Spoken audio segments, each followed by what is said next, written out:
নমস্কার দর্শক বন্ধু, ইন্ডিয়া পটেটো নিউজের একটি গুরুত্বপূর্ণ প্রতিবেদনে আপনাদের স্বাগত জানাই। বাংলায় আলু লোডিং এর দিন যতই ঘনিয়ে আসছে ততই যেন পশ্চিমবঙ্গ প্রগতিশীল আলু ব্যবসায়ী সমিতির প্রত্যেকটি ইউনিট আরো শক্তিশালী হয়ে উঠছে। এই দেখুন না, যেমন আজ 25শে ফেব্রুয়ারি 2024 রবিবার উত্তর থেকে দক্ষিণবঙ্গের বিভিন্ন আলু ব্যবসায়ী সমিতি বিভিন্ন কর্মসূচির মাধ্যমে তাদের ইউনিটের সম্মেলন সম্পূর্ণ করলেন। আসুন দর্শক বন্ধু, এক নজরে দেখে নিই আজকের এই দিনটিতে কোন কোন আলু ব্যবসায়ী সমিতি সাধারণ সভা বা সম্মেলন করলেন। সবার প্রথমে উত্তরবঙ্গে একটু নজর রাখি। উত্তরবঙ্গের জলপাইগুড়ি জেলার পাঙ্গা সাহেব বাড়ি এলাকার গঙ্গা কৃষি কল্যাণ আলু ব্যবসায়ী সমিতির তৃতীয় সম্মেলন আজ অনুষ্ঠিত হলো। এছাড়াও জলপাইগুড়ি জেলার ধূপগুড়ি পটেটো মার্চেন্ট অ্যাসোসিয়েশনের বার্ষিক সম্মেলনও আজ অনুষ্ঠিত হলো। এবারে চোখ রাখি একটু হুগলি জেলায়। হুগলি জেলার আলু ব্যবসায়ী সমিতির আলাসিন মোকাম অর্থাৎ আলাসিন আলু ব্যবসায়ী সমিতির বার্ষিক সাধারণ সভা হলো আজ। এর পাশাপাশি হুগলি জেলারই অন্যতম আরেকটি ইউনিট সুদর্শন আলু ব্যবসায়ী সমিতিরও বার্ষিক সাধারণ সভা আজ অনুষ্ঠিত হয়। এছাড়াও মেদিনীপুর জেলার শ্যামচাঁদপুর সাহসপুর আলু ব্যবসায়ী সমিতিরও বার্ষিক সাধারণ সভা আজ অনুষ্ঠিত হলো। এবং সর্বশেষ আজ বাঁকুড়া জেলার রসুলপুর আলু ব্যবসায়ী সমিতিরও বার্ষিক সাধারণ সভা অনুষ্ঠিত হয় রসুলপুর আলু ব্যবসায়ী সমিতির ভবনে। বর্তমানে কম বেশি প্রায় সমস্ত এলাকাতেই এই সাধারণ সভা বা সম্মেলন হয়ে থাকে। মূলত এই সম্মেলন থেকেই জানা যায় নিজ নিজ এলাকায় এবছর আলুর চাষ কেমন হয়েছে, আলুর ফলন কেমন হতে পারে এবং আগামী দিনে কি হতে পারে আলুর বাজার। চলুন এখন আমরা পশ্চিমবঙ্গের বাঁকুড়া জেলার রসুলপুর এলাকার বিশিষ্ট আলু ব্যবসায়ী বন্ধু তথা আলু চাষী ভাইদের সঙ্গে কথা বলে জেনে নিই রসুলপুরের আলুর দাম, আলু চাষের খবর এবং সার্বিক বাঁকুড়া জেলার আলুর বর্তমান পরিস্থিতি ঠিক কি আছে। সম্মানীয় দর্শক, এই ভিডিওটা মন দিয়ে দেখুন এবং সবার শেষে ভিডিওটিকে প্রচুর পরিমাণে শেয়ার করে প্রতিটি আলু সম্পর্কিত হোয়াটসঅ্যাপ এবং ফেসবুক গ্রুপে পোস্ট করে দিন।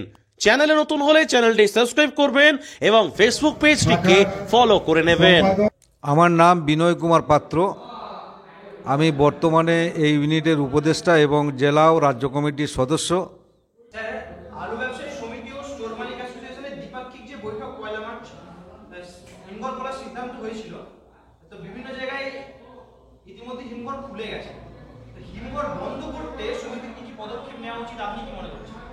এখন 21শে ফেব্রুয়ারি আমাদের রাজ্য প্রগতিশীল আলু ব্যবসা সমিতি এবং রাজ্য হিমঘর অ্যাসোসিয়েশন বসে একটি দ্বিপাক্ষিক বৈঠক হয়েছিল।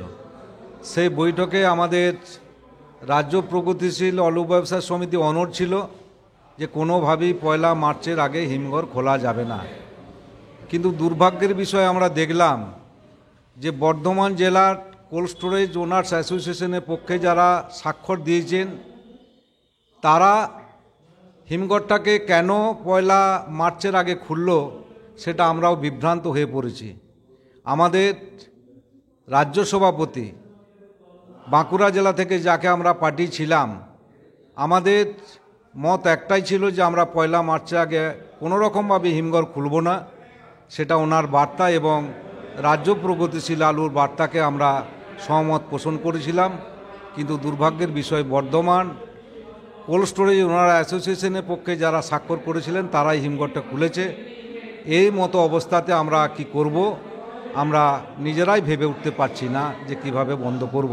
আমরা চাইছি যে এখনও বন্ধ হোক, চেষ্টা চালিয়ে যাচ্ছি, দেখা যাক কি হয়। এই বিষয়ে আমাদের আগামীকাল বাঁকুড়া জেলা প্রগতিশীল আলু ব্যবসা সমিতির বৈঠক আছে। ওই বৈঠকে আমরা সিদ্ধান্ত গ্রহণ করব যে আমরা কি পদক্ষেপ গ্রহণ করব। এখন মূলত আলুটা হচ্ছে পোগরাজ। সেই পোগরাজের দাম সকাল থেকে এ অবধি যেটা 400 টাকা ছিল সে বাড়তে বাড়তে প্রায় 500 টাকার দরজা করাতে এসে হাজির হয়েছে। জানি না আগামীকাল বা আগামী যে দিনগুলো আসছে সেই দিনগুলোতে কতটা দাম বাড়বে আমরাও নিজেরা ভেবে উঠতে পারছি না।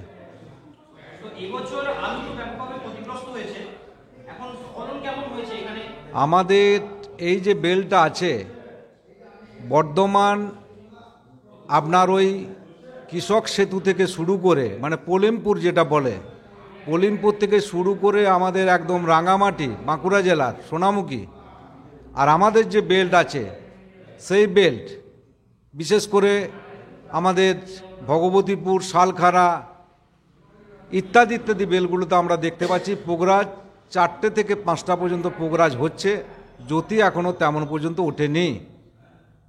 আর সেকেন্ড ক্রপ যেটা 70% আমাদের নতুন আলু চাষ হয়েছে তার ফলন কিছুটা কম হবে আমরা আশঙ্কা করছি। এ বিষয়ে দেখা যাক, ঠান্ডা আবার পড়েছে, গাছ যদি আবার সচেতন মানে ভালো থাকে তাহলে ফলন আর একটু বাড়বে। এই মুহূর্তে আমরা ভাবতে পারছি না যে কতটা ফলন হবে, তবে নিশ্চিত গত বছর থেকে এবছর ফলন কিছুটা হলেও কম হবে। আমার নাম আলাউদ্দিন মণ্ডল, আমি রসুলপুর ইউনিটের সভাপতি। অনেকেই দাবি করছেন দক্ষিণবঙ্গে ফলন অনেকটা কম হবে এবং হিমঘর গত বছরের তুলনায় বেশ কিছুটা কম লোড হবে, কি বলছেন আপনি? আমরা আশঙ্কা করছি মানে এই 2023-এ যে এখন 2024-এর যে লোডিং, এখন শুরুতেই চাষটা দুবার করে একবার ক্ষতিগ্রস্ত হয়েছে, চাষটা কিছু কম হয়েছে আর ফলনও কিছু কম হবে, যার জন্যে আমরা আইডিয়া করছি যে লোড কম হবে, কিন্তু সেটা এখন এই মুহূর্তে সঠিকভাবে বলা ঠিক যাবে না যে আমাদের পশ্চিমবাংলায় কতটা লোড হবে। এবং বিভিন্ন জায়গা থেকে যেমন উত্তরপ্রদেশ এবং আমাদেরই উত্তরবঙ্গ থেকেও আলু দক্ষিণবঙ্গে আসে, তো সামগ্রিকভাবে সারা ভারতবর্ষব্যাপী ফলন চাষ কিন্তু নামি আছে। নামি চাষের উৎপাদন কেমন হবে সেটা সঠিক না জানা পর্যন্ত এই মুহূর্তে বলা সম্ভব নয় যে আমাদের কতটা পরিমাণ হিমঘরে আলু আমরা সংরক্ষণ করতে পারবো বা হবে। আপনাদের এখানে বর্তমানে আলু কোথায় যাচ্ছে এবং চাহিদা কিরকম? এখন আমাদের মূলত ঝাড়খণ্ড, বিহারও কিছু কিছু লোড হচ্ছে এবং আমাদের পশ্চিমবাংলার যে বিভিন্ন মোকাম আছে টাউনশিপগুলো এবং ফুডের খাবারের প্রয়োজন বিভিন্ন মোকামে সেইগুলো যাচ্ছে। আর কিছু কিছু হিমঘর খুলেছে বর্ধমান সাইডে, সেই জায়গায় এই পোগরাজ আলু এখন পর্যন্ত যাচ্ছে। সার্বিক যে পরিস্থিতি আছে তার পরিপ্রেক্ষিতে আলু চাষি এবং ব্যবসায়ীদের উদ্দেশ্যে কি বার্তা দেবেন? সার্বিক বলতে আমরা যেটুকু দেখতে পাচ্ছি তাতে করে চাষিরা যা ক্ষতিগ্রস্ত হয়েছে, এখন বর্তমানে তারা কতটা সাফল্য লাভ করবে সেটা এই মুহূর্তে বলা যাবে না। তা আলুর যা পরিস্থিতি আছে, ফুডে আলুর ডিমান্ডটা কমই আছে। আমাদের আলাউদ্দিনদা যেটা বললো সেটা জন্য এই দামটা বাড়ে নাই, দামটা একমাত্র বেড়েছে স্টোরে আলুটা সংরক্ষণ রাখার জন্যে এই দামটা বেড়েছে। কেন ফুডে এই সময়তে যে চাহিদা থাকা দরকার সেই চাহিদাটা তুলনামূলক কমই আছে, বেশি কিছু নাই। এখন বর্তমানে দুদিন আগে যে দামটা ছিল আজকে যে দামটা হয়েছে সেই দামটার একটাই কারণ হচ্ছে, সেটা হচ্ছে হিমঘরগুলো খুলে দেওয়ার জন্যে। হিমঘরগুলো খুলে দেওয়া বলতে হিমঘরের শেডে আলুটা সংরক্ষিত হচ্ছে, কিন্তু চেম্বারেতে সংরক্ষিত হচ্ছে না।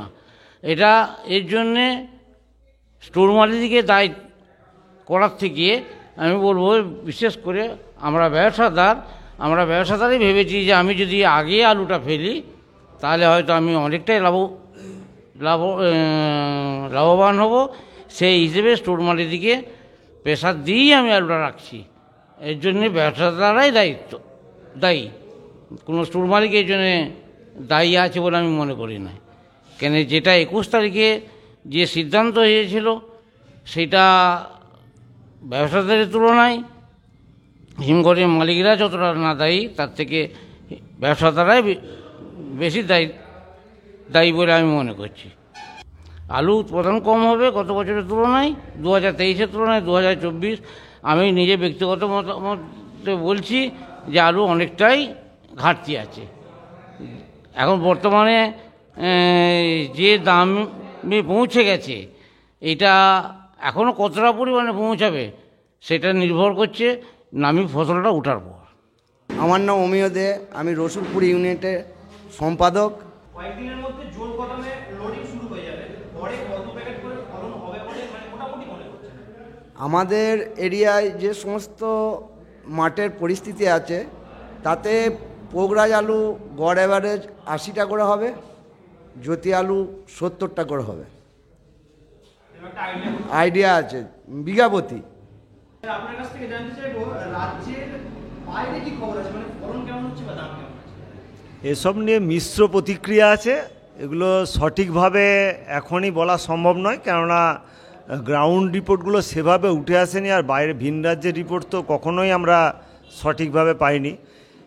এখানে আমরা ইন্ডিয়া পটেটো অ্যাপের রিপোর্টটাকে যতটা নির্ভরযোগ্য বলে ভাবি, কেননা আমাদের গ্রাউন্ড রিপোর্টটা হয়, অর্থাৎ বিভিন্ন ইউনিট থেকে রিপোর্টগুলো আপনারা সংগ্রহ করতে পারেন, কিন্তু সেইভাবে আমরা উত্তরপ্রদেশ বা ভিন রাজ্যের রিপোর্টগুলো পাই না। ফলন তবে সার্বিকভাবে ফলন একটু কম আছে, এটা একটা আভাস আছে। আমাদের বাংলাতে তো আছেই অনেকটা, ভিন রাজ্যেও ফলন অনেকটা কম আছে। আর একটা কথা আমি শুনিয়ে রাখি যে অনেকেই মিডিয়ার প্রতি অনীহা প্রকাশ করে, কিন্তু আমি বলবো ব্যক্তিগতভাবে আমার পক্ষ থেকে এবং সারা রাজ্যের পক্ষ থেকে যে বর্তমান দিন হচ্ছে মিডিয়ার দিন। মিডিয়া যদি না থাকে তাহলে নিচু স্তর থেকে উপর স্তর পর্যন্ত যে খবরাখবরগুলো হয়, অনেকে আমরা ভাবি যে এটা অসুবিধা নয়, এটা প্রত্যেকেরই সুবিধা। আগামী দিনে এবং বর্তমান দিনে মিডিয়া, বিশেষ করে আমাদের ইন্ডিয়া পটেটো, যেভাবে মানুষের সমগ্র মানুষের, বিশেষ করে যারা আলু ব্যবসা করে, আলু চাষ করে, আলু সংরক্ষণ করে, তাদের স্বার্থে যে বার্তা দিয়ে চলেছে, আগামী দিনে আরও ব্যাপক হারে যাতে এই মিডিয়ার বার্তাকে সর্বস্তরে পৌঁছানো যায় এই অনুরোধ রাখব, এবং এই মিডিয়া আরও ফলপ্রসূ হয়ে এবং আরও শ্রীবৃদ্ধি কামনা করে আপনাদের সকলকে শুভেচ্ছা জানিয়ে আমি আমার কথা এখানেই আপাতত শেষ করছি। এই অনুষ্ঠানে সম্প্রচারিত সমস্ত বক্তব্য বক্তাদের নিজস্ব ব্যক্তিগত মতামত। এই অনুষ্ঠান বাজারের নির্ধারক নয়। অনুগ্রহ করে ব্যবসায়িক পদক্ষেপের পূর্বে নিজের বিচার বুদ্ধি কাজে লাগিয়ে সিদ্ধান্ত নিন। আলু রাখা বাজারগত ঝুঁকি সাপেক্ষ। আলু রাখার পূর্বে ইন্ডিয়া পটেটো অ্যাপ থেকে বিগত বছরের লোডিং আনলোডিং রিপোর্ট ও তার পরিপ্রেক্ষিতে আলুর দামের ওঠানামা দেখে নিন। আলুর সব খবর এখন একটা অ্যাপে। আলুর প্রাত্যহিক বাজার দর, আলুর সর্বভারতীয় বাজার দর, আলুর সকালের বাজার দর, লোডিং আনলোডিং রিপোর্ট, বিগত 10 বছরের আলুর তথ্য, সারা ভারতবর্ষের 20,000 আলু চাষী ও ব্যবসায়ীদের তথ্য এখন আপনার হাতের মুঠোয়। প্লে স্টোর থেকে আজই ডাউনলোড করুন India potato market rate app. 2012 সাল থেকে প্রতি মুহূর্তে আপনার সঙ্গে।